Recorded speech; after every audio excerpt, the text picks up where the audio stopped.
Почитувам колега Реджаил, за разлика од вас, кои што сте вечен оптимист, јас во овој случај сум песимист. И не сум убеден дека ниту локалната самоуправа, ниту владата ќе пронајде инвеститори за вашата општина. Ова можевте да го почувствувате последниве 2 години. Кажете ми кој инвеститор дојде во Република Македонија? Знаете, порано кога си бевме коалиција, дека функционираше државава, си идеја инвеститори. Денес ние не можеме да наведиме ниту еден инвеститор кој што дошол во Република Македонија. Буквално ниту еден.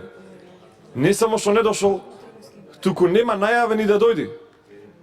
Може би во позадина, и добро е што ќе го обијат овој амандман, бидејќи и да се реализира ќе е џабе. Се нема кадарност да се донесе странски инвеститор. Единствено оваа влада донесе сендвичара. За сендвичи со пилешко месо, стационирана во Капитол Мол. Е толку е инвестицијата за овие 24 месеци. И доколку сте се избориле за некој амандман да биде прифатен, за некои средства да бидат интегрирани во буџетот за 2019 година, еве искрено ви честитам. Значи, вие сте разликувате од моите колеги од Прилеп. Приближно сме иста општина, по иста територија, општина која што има скоро исти број на жители, но за жал, вие и ние, кумановчани и прилепчани, не сме исто застапени во буџетот за 2019 година.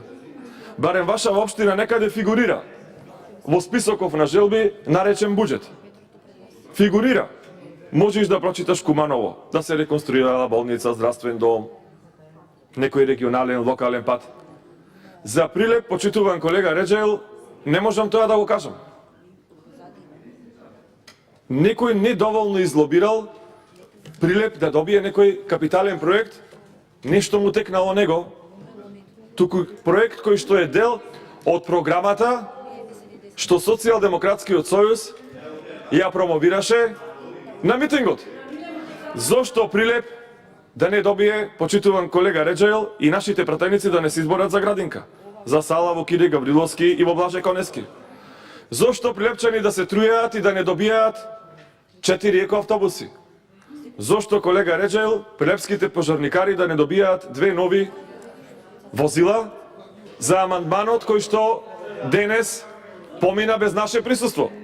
Ние сакавме да ве замолиме, користејќи го нашата почит. Димитар Стефанајче, значи ќе ве молам. Значи знам дека сакате да се искажите, дадов можност, меѓутоа се прави такво тргање од дефокус од нашата работа, гледај, држете се барем сега на амандманот. Ќе ве молам. За да продолжиме по тој принцип да работиме.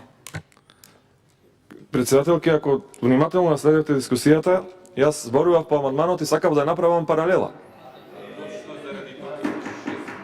Паралела, кој колку се борел за својата општина и што добил. Затоа што колегата Реджаил, кој што го почитувам и му верувам дека излобирал од оваа влада Куманово да добие проект дали за општина Куманово или некоја соседна општина од нашите пари, од парите на даношните обврзници. И председател ќе направи паралела дека тоа со Прилеп не се случува. Дека сите проекти останаа виртуелни, а поминаа 2 години од оваа влада. И бидејќи, како што рековте, предизвикала реакција дискусијата и многу реплики и контрареплики, уште еднаш ќе потврдам дека и ќе повторам дека мислам дека и Куманово заслужува 500.000 евра за технолошко-индустријска развојна зона, но и Прилеп заслужува барем еднаш да биде споменат во буџетот и да добија средства барем за реализација на еден капитален проект. Барем да почнеме.